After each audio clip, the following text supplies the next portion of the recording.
Hi, I'm Working Dad Trader, and this channel is all about helping the working class and parents like myself trying to make better financial decisions and just hopefully make them more aware of what's out there and what we can actually do. And we haven't just got to carry on and just go through the rat race. We can try and get some financial freedom and plan for our financial future.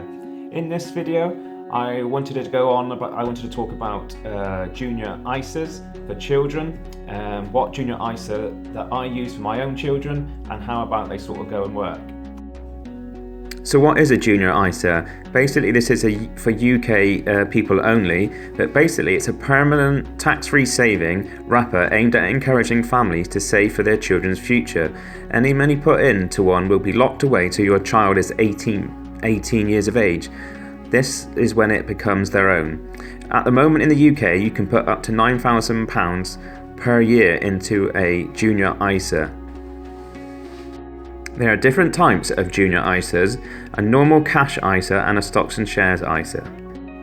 Firstly, we will look at a cash ISA where you would put your money away into a bank or building society and get a set fee every year for your child's return. So I've used a well-known UK comparison site to look at the top 4 best sites out there to use. The best rate of return at the moment is 2.4%, and that's with the Family Building Society, but that's only if you have £3,000 or above in the fund. If you're starting from scratch and you're going to pay a monthly deposit into a child's account, probably Tesco Bank and Coventry Building Society are the best at 2.25%. If we calculate a rough return for your child after 18 years at the interest rate of 2.25% at £25 a month, then you have a future investment of £6,649. So the junior cash ISA, you could put the money into a bank or building society and they will give you a pretty average return of around 2.25%. Obviously within a bank it's going to be secure and you're going to have a fixed interest guaranteed every year, so that's the plus of doing that. But what other option could you use? So you could use a stocks and shares junior ISA instead. This is currently where my children's funds are now, and they're with Hargreaves Lansdown. You can set up an account with as little as £100, or you can set up a £25 deposit every month. Bear in mind, even with a bank or a building society with a cash ISA, there will always be some fees involved. Hargreaves Lansdown fees is an annual charge of 0.45% and an online share dealing of £5.95 per deal. The S&P 500 has a historic annualised average return of around 10.5% since 1957. So this is where I put my children's money to basically track the US SP 500. I currently use the Legal & General US Index to track the S&P 500, but there are many other options with Vanguard and iShares, etc. This is the performance of the fund over the last 5 years, and by no means is this guaranteed in the future, but at the moment it's doing a lot better than the SP 500. This is the top 10 companies that the fund is invested in. Bear in mind that investing in stocks and shares is a lot more riskier than a cash ISA.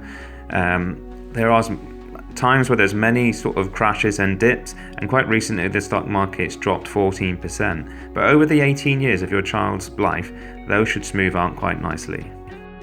Another popular company you could use for a stocks and shares junior ISA is Fidelity. There's other companies out there as well, so research would be needed, but bear in mind they all come with different fees for annual fees and then when you want to do a trade fee. So it does need a lot of research and see what you like best. So if we use the average return of 10.5% and then calculate what the rough return would be after 18 years, again paying only £25 a month into this account, we can see that it comes up with a decent fee of £15,900, which is almost double what the cash ISA brings into account. Obviously bear in mind we've got to take off fees on both of these different totals. So there we have it. They are the two options with a junior cash or junior stocks and shares ISA. Both are tax exempt as long as you keep under, at the moment, the £9,000 per year, then you pay no tax for your child. There's two different options. Obviously the cash ISAs with banks, building societies, etc., and they give you a guaranteed annual return, which we're looking at the best of around 2.5% possibly. Obviously it's a lot safer, and you know that is a definite guaranteed return. I personally like to put my child's money into stocks and shares, and with the S&P historically, since, like I showed you, since 1950, averaging around 10.5%. Obviously there's going to be some years where it's really quite low, it could even be negative, and then there's going to be other years where it's going to be double figure returns.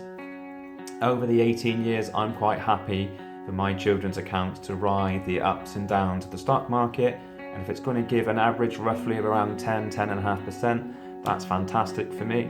And that's why I used the stocks and shares junior ISAs for my children, because it can really compound and grow really quickly over 18 years, and hopefully then they've got a nice sum that they could use to go up to university with, to put a deposit on a house, etc. when they're 18. Obviously it's locked away, and we can't touch it and they can't touch it. We are solely in charge of the fund. We can move it around to different companies if we choose to. So I could move it from Hargreaves Lansdown into Fidelity or somewhere else, etc. if I choose to, but I can't withdraw the money. So it's always going to be safe there for your child for the future. And that's basically the breakdown of the funds. Like I say, bear in mind there's lots of different fees with different companies, so it takes a bit of research and just looking and reading some of the small print to see how much it is going to charge every year, etc. As far as like the trading fees, I've only ever set up, like I used a Legal and General tracker for the S&P 500, so I only paid the one trading fee of obviously buying that fund, and that's set up.